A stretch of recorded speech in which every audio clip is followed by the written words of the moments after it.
Selamat pagi Bapak Ibu Saudara, Shalom. Mari kita melihat satu bagian firman Tuhan di dalam Injil Lukas pasal 19.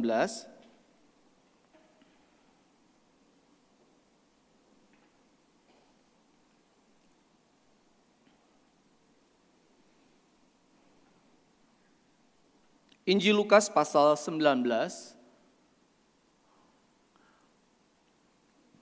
ayat 1 sampai ayatnya yang ke-10.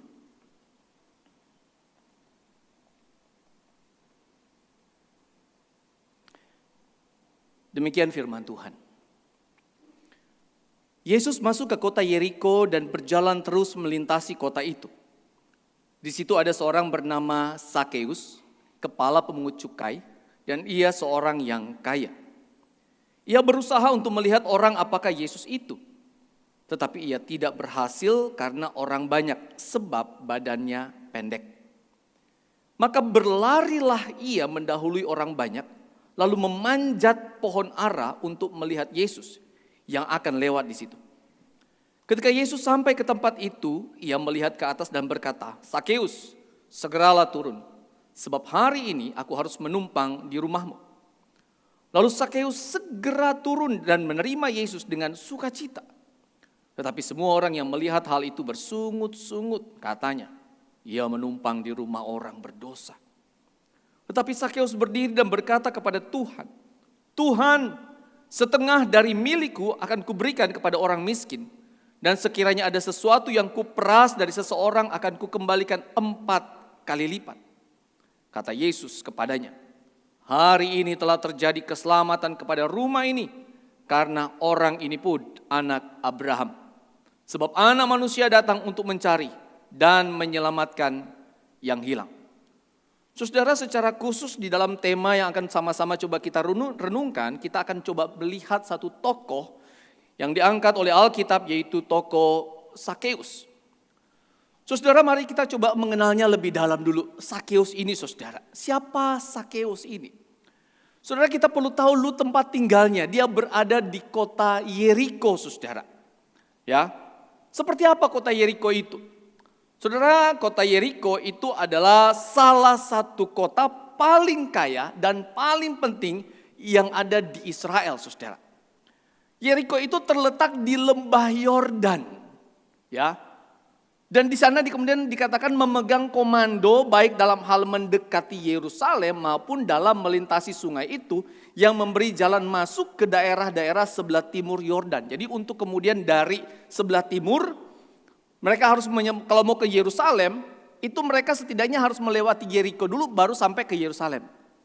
Atau misalnya pun yang dari utara akan kemudian datang ke Yerusalem, itu melewati Yeriko. Dari Yerusalem keluar mau ke utara atau mau ke timur, itu kemudian melewati kota Yeriko. Jadi kota Yeriko ini sangat strategis, ya, sangat punya kemudian satu potensi yang luar biasa, ya. Nah, kemudian kita juga melihat bahwa dikatakan bahwa kota Yeriko itu mempunyai hutan palem yang lebat, sekelompok pohon palem yang terkenal ke seluruh dunia, yang kemudian memberikan keharuman, memberikan kesegaran pada kota Yeriko, saudara. Ya, orang menamakan kota itu kota pohon-pohon palma karena begitu banyaknya pohon palma ya yang ada kemudian di Yeriko. Lalu kita melihat juga bahwa di sana karena tempatnya yang subur, saudara, itu lembah Yordan. Saudara, saya sedikit mengajak Anda mengingat pada waktu terjadi pertikaian antara gembala dari Abraham dan gembala dari Lot. Sampai kemudian akhirnya Abraham bilang, "Ya adalah Lot, kita gak bisa sama-sama. Negeri ini, tempat ini gak cukup luas buat kita. Kita mesti berpisah." Maka kemudian pada waktu mereka berada di daerah tanah Kanaan itu, maka kemudian Abraham berkata kepada Lot, "Lot, kamu yang pilih duluan. Kamu mau ke kiri, maka aku ke kanan. Kalau kamu ke kanan, aku ke kiri." Diberi kesempatan kepada Lot terlebih dahulu. Lalu Lot mulai melihat, dia lihat semua. Lalu dia mendapati daerah lembah Yordan itu sangat subur. Maka kemudian dia berkata, "Saya mau ke sana." Saudara, dipilih karena memang daerah lembah Yordan itu, saudara, sangat subur, saudara. Tidak heran kemudian bunga-bunga di sana pun begitu terkenalnya. Karena begitu indahnya saudara. Seorang sejarawan bernama Yosefus kemudian menamakan daerah itu sebagai daerah ilahi saudara. Ya, yang tergemuk di Palestina. Ya, daerah ilahi. Sedemikian suburnya saudara. Karena itu tidak heran kota Yeriko merupakan salah satu dari pusat perpajakan yang terbesar di daerah Palestina, daerah Israel saudara. Nah Bapak Ibu Saudara, sekarang kita coba lihat Sakeus. Tadi kotanya, oke, tempat di mana Sakeus tinggal. Sekarang Sakeus saudara. Jadi Anda bayangkan Sakeus ini dia dikatakan kepala pemungut cukai, pemungut pajak. Dia berada di sebuah kota yang sangat potensi dengan penghasilan pajak yang sangat besar saudara. Ya. Nah bicara tentang pajak, itu ada 2 jenis pajak. Ya, tambah informasi sedikit saja saudara pada waktu itu. Ya, pajak pada waktu itu. Yang pertama itu pajak yang memang ditetapkan. Di sana laki-laki berumur 14, wanita berumur 12 itu sudah harus bayar pajak. Ya. Lalu belum lagi pajak tanah terdiri dari 1/10 dari segala biji-bijian dan 1/5 dari segala anggur dan minyak. Jadi kalau orang punya penghasilan itu ada pajaknya saudara. Pajak ini dapat dibayar dengan hasil tanah itu atau dengan uang. Jadi bisa diuangkan. Ada juga pajak pendapatan yang besarnya 1% dari pendapatannya saudara. Lalu pajak yang kedua itu ada berbagai macam kewajiban. Ya, pengguna jalan raya. Mungkin kalau kita nonton ya, kadang-kadang nonton film-film yang lama ya. Itu kalau masuk ke sebuah benteng, itu ada penjaga, kadang-kala di situ juga sekalian ditarik pajak. Jadi uang masuk saudara ya. Uang masuk untuk kemudian masuk ke daerah itu ada pajaknya. Pajak untuk kereta saudara, setiap rodanya, tambah banyak rodanya, tambah banyak pajaknya saudara. Penjualan barang tertentu, ekspor, impor, itu ada pajaknya. Nah perhatikan saudara yang kalimat terakhir, seorang pemungut cukai dapat menghentikan seseorang dalam perjalanan dan memeriksa barang-barang yang dibawa orang itu seenaknya dan meminta pajak. Kalau dia tidak bisa membayarnya, kadang-kadang pemungut cukai meminjamkannya dengan bunga yang sangat tinggi. Nah saudara, informasi ini perlu untuk kemudian saya sampaikan untuk menunjukkan seperti apa Sakeus itu. Dia berarti sangat mungkin sangat kaya saudara. Kaya sebagai kepala saudara, dia bukan karyawan, dia bukan pegawai dari kemudian kantor pajak di kota Yeriko, bukan. Dia kepalanya saudara. Dan sangat mungkin kemudian dia menjadi orang yang sangat kaya, apalagi kalau memang kemudian dia menerapkan sebagaimana lazimnya seorang kemudian pemungut pajak. Dia bisa dengan sembarangan saudara, pemungut pajak ini dia itu di backup oleh pemerintah Romawi. Jadi dia punya power. Orang gak bisa macam-macam, orang takut sama dia. Dia bisa semena-mena terhadap orang untuk mengambil pajak, untuk meminta pajak dan sebagainya. Sangat mungkin dia memeras orang. Sangat mungkin kemudian dia memberikan bunga yang sangat tinggi kemudian kepada orang-orang yang tidak bisa membayar pajak. Maka kemudian kita bisa mendapati Sakeus sangat mungkin adalah orang yang sangat kaya saudara. Nah Bapak Ibu Saudara, tetapi tentu saja kalau kita mencermati, saya yakin ini cerita bukan cerita yang baru. Kita membaca ini, kita sudah pernah mendengar ini. Kita memang mendapati Sakeus ini seorang yang kaya. Tetapi juga mungkin dia sangat menderita.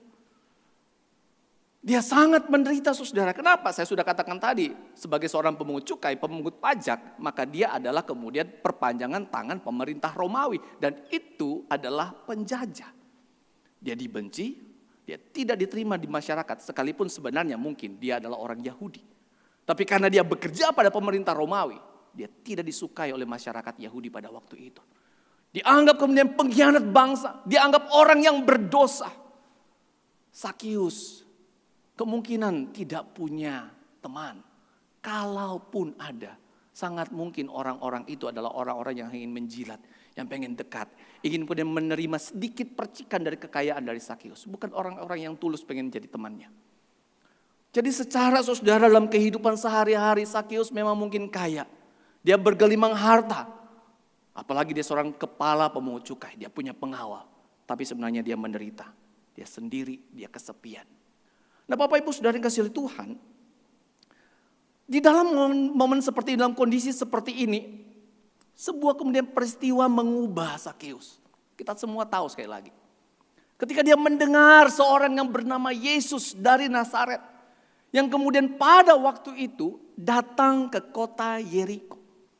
Entah bagaimana caranya kemudian berita itu sampai ke telinga dia. Lalu kemudian di dalam hatinya, dia yang sudah mendengar begitu banyak mungkin kemudian berita tentang Yesus. Yang melakukan berbagai mujizat, yang pengajarannya begitu spektakuler. Sakeus kemudian terdorong, saya mau melihat. Hanya untuk melihat. Ada satu niat melihat. Saudara yang seperti ini saya selalu, luar biasa ya. Mungkin Anda ingat seorang ibu yang sakit pendarahan. Dia cuma punya niat apa? Asal ku jamah saja kemudian ujung jubah Yesus. Asal ku jamah saja. Aku pasti sembuh. Sakeus pun begitu. Dia hanya ingin melihat. Ingin lihat. Tidak ada di dalam angan-angan dia. Aku pengen ketemu. Aku ingin undang dia ke dalam rumahku. Nggak ada saudara. Karena mungkin juga dia sadar siapa saya.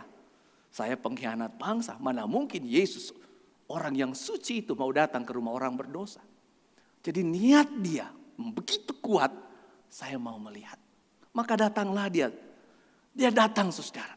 Dia pergi melihat dan dia melihat kerumunan orang yang begitu banyak. Yang telah menyambut Yesus pada waktu kemudian sudah berada di kota Yeriko. Saudara dia mungkin loncat sana karena badannya pendek. Loncat sini, pindah lagi. Lihat lagi, gak ada, gak bisa. Pindah sebelah sana lagi, mungkin dia muterin, gak bisa juga. Ini gak bisa begini. Begitu kuat niat dia untuk kemudian melihat Yesus. Lalu kemudian dia terpikir, Yesus pasti lewat jalan itu. Maka dia lari mendahului kemudian rombongan orang-orang itu. Dan di sana dia melihat ada sebuah pohon. Pohon ara itu sangat mungkin dalam penjelasan beberapa penafsir itu pohon ara hutan. Yang begitu besar, kemudian dia naik. Di sana kemudian dia bisa melihat Yesus. Dan luar biasanya Yesus melihat dia. Saudara saya waktu kecil itu pernah bertemu dengan seorang gubernur. Saudara waktu saya SD, saya ingat sekali momen itu. Bertemu dengan seorang gubernur Sulawesi Utara pada waktu itu. Ya momennya itu di sebuah tempat gunting rambut. Ya papa saya bawa situ, papa saya gunting rambut di situ. Ya saya ikut dan di situ gubernurnya juga datang.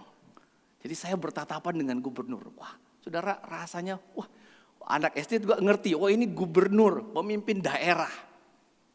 Karena itu saudara momen itu sampai sekarang tuh terngiang-ngiang dalam benak saya. Nah saudara bayangkan ketika Sakeus itu melihat Yesus. Betapa bahagianya dia, betapa bersukacitanya dia. Ketika dia bisa melihat Yesus dan yang tidak diduga, Yesus melihat dia saudara. Saudara mari coba kita perhatikan usahanya. Saudara pertama di dalam ayat 3 itu dia berusaha lihat tapi tidak bisa. Oke? Dia dari rumah dia pengen, dia datang. Atau mungkin dari kantor dia datang. Tetapi itu tidak membuat dia putus asa.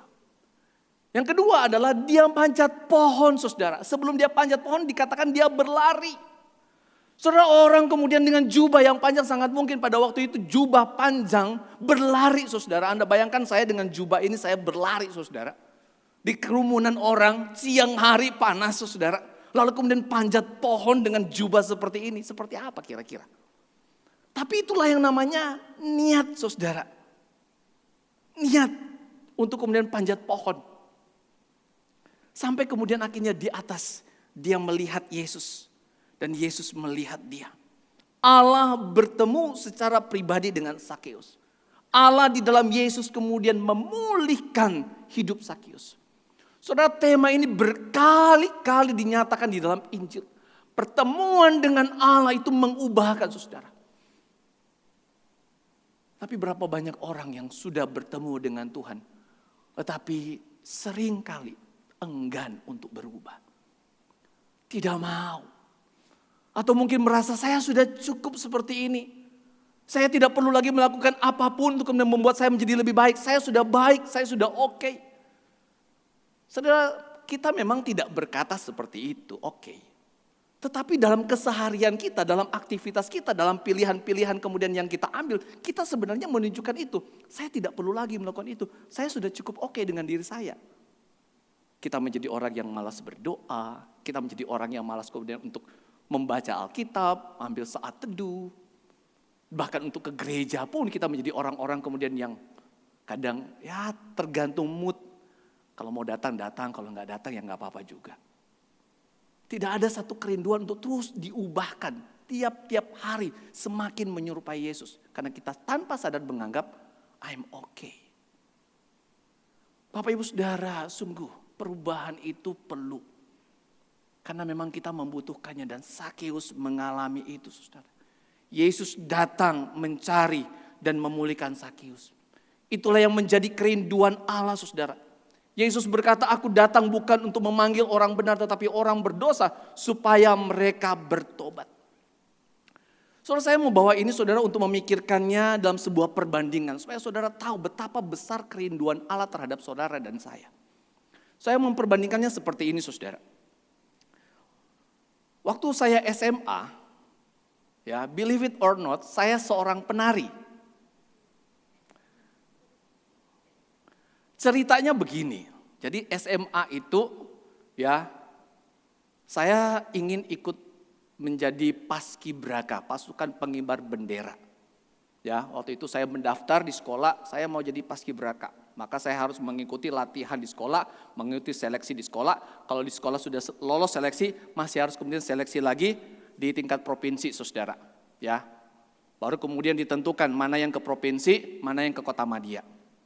Masih di tingkat sekolah, saudara, saya baru ikut di awal-awal, ketemu sama kakak kelas. Dia yang kemudian termasuk yang bertanggung jawab memberikan usulan kepada sekolah, siapa yang kemudian bisa lolos menjadi utusan sekolah untuk ikut kemudian seleksi tingkat provinsi. Nah saudara, pada waktu itu kemudian sekolah sedang diminta oleh dinas pendidikan untuk menjadi salah satu sekolah yang memberikan persembahan, bukan persembahannya istilahnya, tampilan tarian ya di acara di kantor gubernur begitu, sekolah. Lagi nyari orang saudara. Nah kakak kelas ini kemudian ketemu sama saya. Bill, kamu mau jadi paskibraka? Beneran? Kamu mau lulus? Iyalah, saya bilang masa enggak. Mau sekali pokoknya. Ya, karena saya melihat wah kok paskibraka itu luar biasa ya. Dulu saya waktu SD Bapak Ibu punya cita-cita pengen jadi tentara gitu ya. Ya namanya juga cita-cita. Tentara nggak jadi ya minimal paskibraka lah kira-kira begitu ya. Maka saya bilang saya mau. Ya udah kalau kamu pengen lulus seleksi sekolah, kamu harus ikut jadi tim tari. Hah? Jadi tim tari? Saudara, sebegitu niatnya saya pengen jadi kemudian paskibraka, saya bilang oke. Maka saudara mulailah saya berlatih sebagai penari, saudara. Waktu itu saya ingat tariannya tari Jawa modern, saudara. Kalau Anda suruh saya sekarang, saya masih ingat sedikit-sedikit saudara gerakannya. Karena itu tidak heran saudara, anak-anak saya kalau dapat tugas di sekolah, tari yang ngelatih bukan mamanya, bukan Bu Putu, saya Bapak Ibu. Yang melatih anak-anak saya untuk menari. Dan saudara itu terjadi karena niat. Saya mau jadi paskibraka, gak apa-apalah. Ya, gak apa-apa. Saya jadi penari. Ya, melenggak-lenggok seperti itu saudara ya. Itu niat saudara. Tetapi saudara dibandingkan saya, coba kita berpikir Sakeus, kepala pemungut cukai. Seorang pejabat di negeri Yeriko, di kota Yeriko.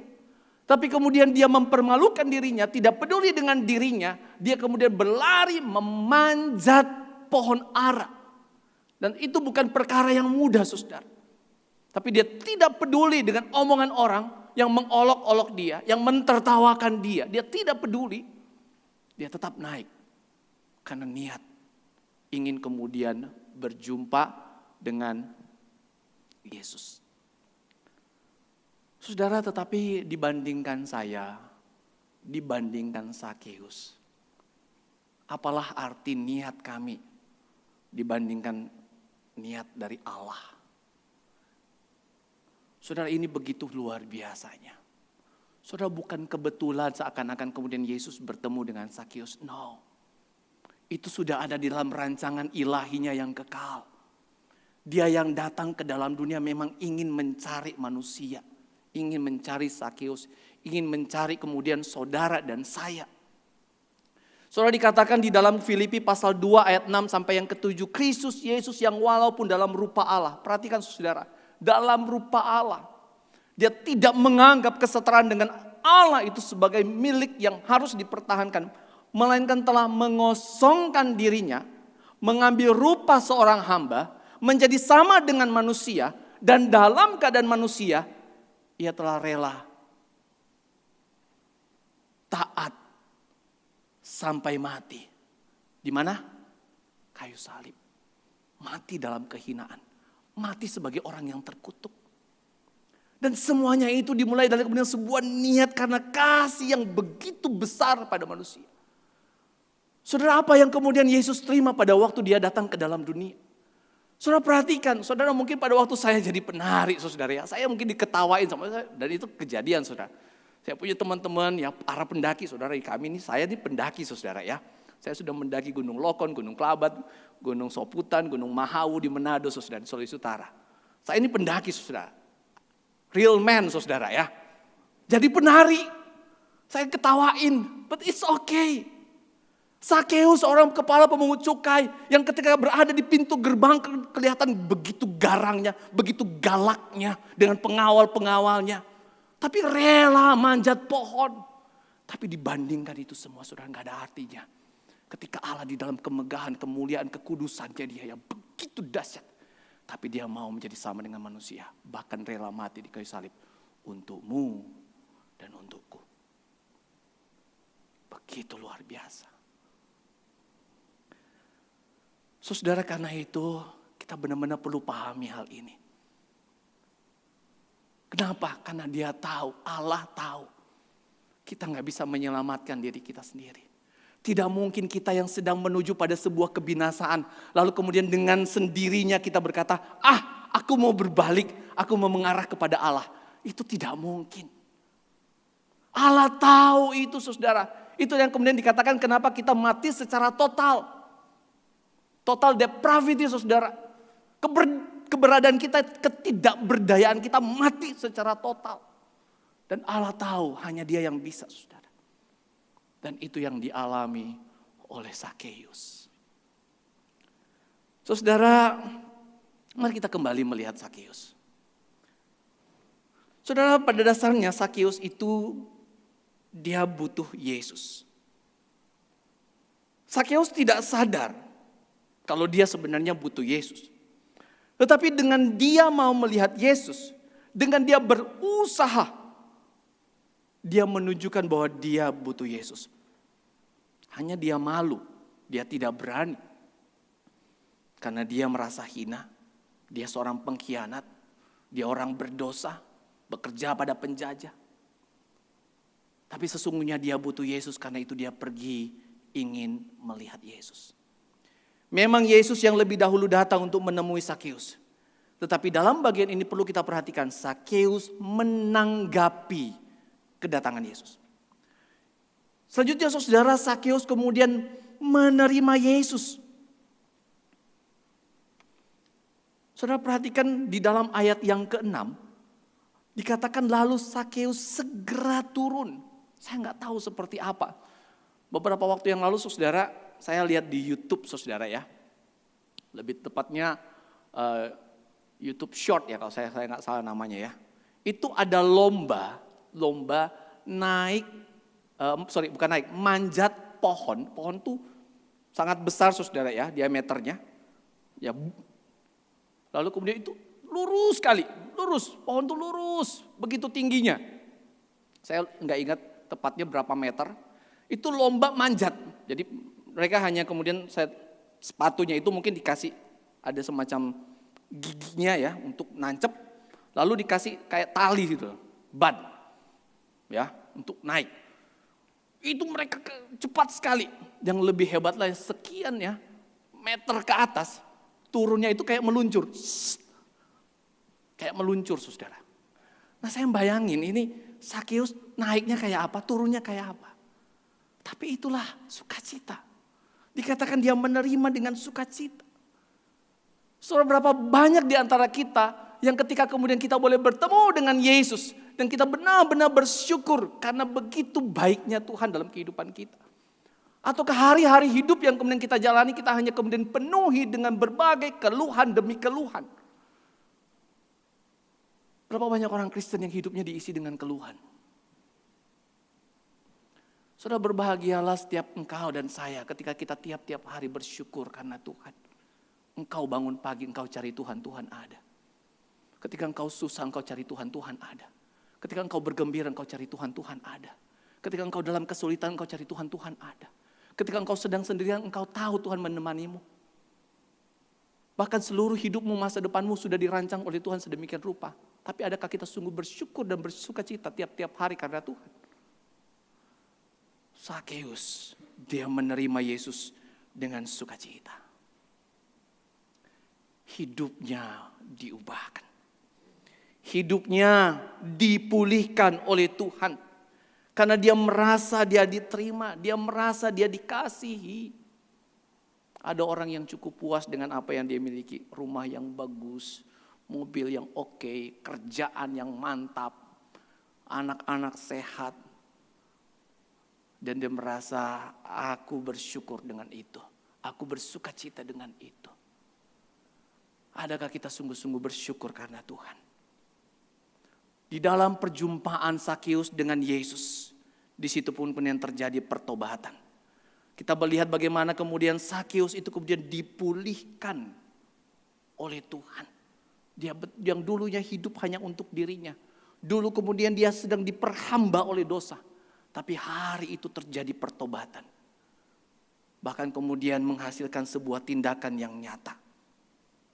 Sakeus berkata, Tuhan, setengah dari hartaku. Bayangkan dia sangat kaya Bapak Ibu Saudara ya. Setengah dari hartaku itu akan kuberikan kepada orang-orang miskin.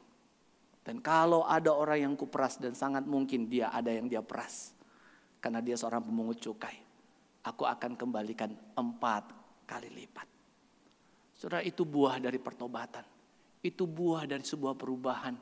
Hidup yang kemudian hanya untuk kemuliaan nama Tuhan saja. Bapak Ibu Saudara yang kasih oleh Tuhan, mari kita melihat kembali kepada diri kita. Saudara, mari kita sadar, sungguh-sungguh sadar.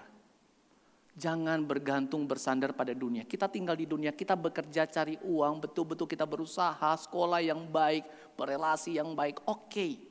Tapi jangan berharap damai, sejahtera, kebahagiaan, sukacita itu dari dunia. Jangan, saudara. Karena dunia ini akan binasa juga, saudara. Tetapi kemudian dikatakan mari kita boleh kemudian mencari Tuhan. Karena kita seharusnya tahu kita butuh Tuhan. Saudara, saya senang sekali kemudian dengan Mazmur 90 ayat yang ke-12. Lagu yang cukup akrab di telinga kita. Kita meminta supaya kemudian kita menghitung hari-hari kita sedemikian supaya kita memperoleh hati yang bijaksana. Apa maksudnya hati yang bijaksana, saudara? Di dalam konteks Mazmur 90. Saudara, hati yang bijaksana adalah secara sederhana, kalau kita semakin kenal Tuhan, maka kita semakin sadar kita butuh Tuhan. Kalau semakin sadar kita butuh Tuhan, maka semakin sering kita cari Tuhan. Itu namanya hati yang bijaksana.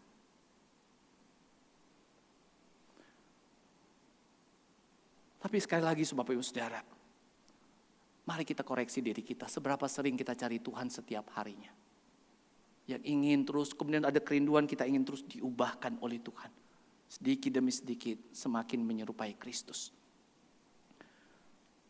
Saudara, setelah kemudian kita tahu, kita kemudian butuh Tuhan. Langkah selanjutnya saudara mesti sadar. Itu berarti kita menghendaki Tuhan mengintervensi hidup ini. Saya membayangkan ketika Yesus bertemu dengan Sakeus, Yesus kemudian mengintervensi hidup dari Sakeus.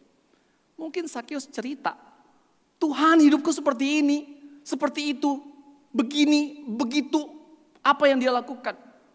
Lagi makan, Yesus mungkin ngomong, Sakeus jangan lagi. Jangan lagi seperti itu, harusnya begini, seperti ini, seperti ini. Saya membayangkan apa yang terjadi kemudian antara Yesus dengan Sakeus dalam percakapan di meja makan itu. Yesus mengintervensi langsung. Saudara, mungkin gak Tuhan mengintervensi langsung kehidupan kita ketika memang kita sungguh-sungguh ingin mencari Tuhan dan kebenaran? Sangat mungkin, saudara. Saya ilustrasikan begini, saya sudah ceritakan tadi di KU1. Anda pasti sudah pernah dengar cerita ini. Ya, cerita ketika ada seorang bapak yang mengalami kemudian banjir di daerahnya. Saking kemudian banjir bertambah tinggi airnya, maka kemudian bapak itu harus berada di atap rumah. Sebagai seorang Kristen, bapak ini kemudian berdoa pada Tuhan. Tuhan, tolong saya, selamatkan saya. Tidak lama selesai dia berdoa, maka datanglah kemudian tim rescue, penyelamat. Pak, ayo naik. Ayo, jangan biar di situ. Enggak, saya tunggu Tuhan menyelamatkan saya. Maka pergilah. Dipaksa nggak mau, ya udah tim rescue pergi cari yang lain. Datanglah kemudian yang kedua, setelah dia berdoa lagi, datang yang kedua. Pak, ayo ini air sudah tambah tinggi, Pak. Enggak, saya tunggu Tuhan menyelamatkan saya. Dan dipaksa tidak mau. Tetap kemudian akhirnya dia membiarkan tim rescue yang kedua pergi. Sampai kemudian akhirnya yang ketiga, saudara, air tambah tinggi, arusnya juga kemudian begitu deras. Sebelum kemudian dia meninggal, dia kembali berdoa, Tuhan tolong. Tuhan tolong, datang yang terakhir, saudara. Ayo Pak, sudah di ujung, saudara, bapak itu berdiri. Enggak, aku tunggu Tuhan datang menyelamatkan saya. Sampai kemudian akhirnya dia tidak naik ke tim rescue itu. Pergi, air tambah tinggi, arus membawa dia hanyut, dia meninggal. Singkat cerita, ini namanya juga cerita, saudara ya. Ketemulah dia dengan Tuhan di sorga. Anak Tuhan. Tapi ya begitu, saudara ya. Anak Tuhan ini kurang bijaksana. Tuhan, ini kan harus sopan ya. Gak bisa marah-marah dong. Tuhan gimana sih? Enggak ya. Tuhan, aku udah doa 3 kali Tuhan. Tuhan kok gak datang-datang menyelamatkan saya. Anakku, aku 3 kali loh. Mengutus tim penyelamat untuk menyelamatkan kamu. Kamu yang gak mau. Saudara, terkadang ketika kita minta Tuhan mengintervensi hidup kita, Tuhan memakai orang di sekitar kita. Tapi seringkali kita yang terlalu keras kepala untuk dikasih tahu, terlalu sombong untuk dikasih tahu. Bisa jadi mungkin suami atau istri atau anak yang memberitahu kita, jangan, gak boleh, harus begini. Tapi kita yang sering kali terlalu kemudian keras kepala untuk dikasih tahu. Mungkin teman kita, tempat kita bekerja yang memberitahu kita. Mungkin hamba Tuhan yang kemudian Anda temui. Saudara, Tuhan bisa mengintervensi hidup kita dengan banyak cara. Pertanyaannya cukup rendah hatikah kita untuk mau menerima apa yang Tuhan mau sampaikan kepada kita. Membawa perubahan yang lebih baik dalam kehidupan kita. Dan pada akhirnya saudara, sungguh kalau engkau berkata Tuhan aku ingin berubah, mari kita tunjukkan dalam kehidupan di mana hidup kita menjadi berkat buat orang lain. Dimulai dari rumah, jadilah berkat buat istri, suami, buat anak, buat orang yang bekerja mungkin di rumah atau siapapun yang ada di rumah. Dengan rekan kerja, dengan saudara-saudara seiman di gereja. Bahkan dengan orang yang tidak kita kenal sekalipun. Jadilah berkat dimanapun kita berada. Itulah hidup yang diubahkan oleh kebenaran. Hidup yang diubahkan oleh Tuhan. Jangan berhenti sampai di titik ini dan kita merasa puas. I am okay. Jangan. Terus minta Tuhan tolong saya. Terus saya diubahkan. Semakin menyerupai Yesus. Mari kita berdoa.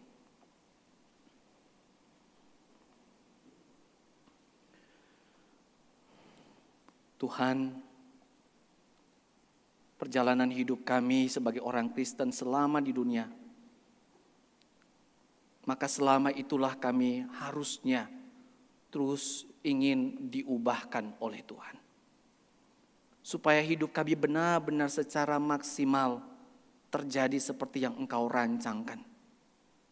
Kami ini buatan tangan Allah. Kami ini telah diciptakan, dilahirbarukan dalam Kristus Yesus. Karena itu jelaslah kehidupan kami harusnya untuk melakukan pekerjaan baik yang sudah Allah sediakan sebelumnya. Supaya kami hidup di dalamnya, hidup bagi Allah, hidup bagi kemuliaan nama Allah. Tolong kami Tuhan, pimpin setiap kami. Terlebih hari ini, kami akan bersama-sama masuk di dalam sakramen perjamuan kudus, mengingat apa yang sudah Yesus lakukan. Biarlah ini sungguh mendorong kami Tuhan, untuk hidup hanya bagi Tuhan. Di dalam nama Tuhan Yesus kami berdoa, kami mengucap syukur. Amin.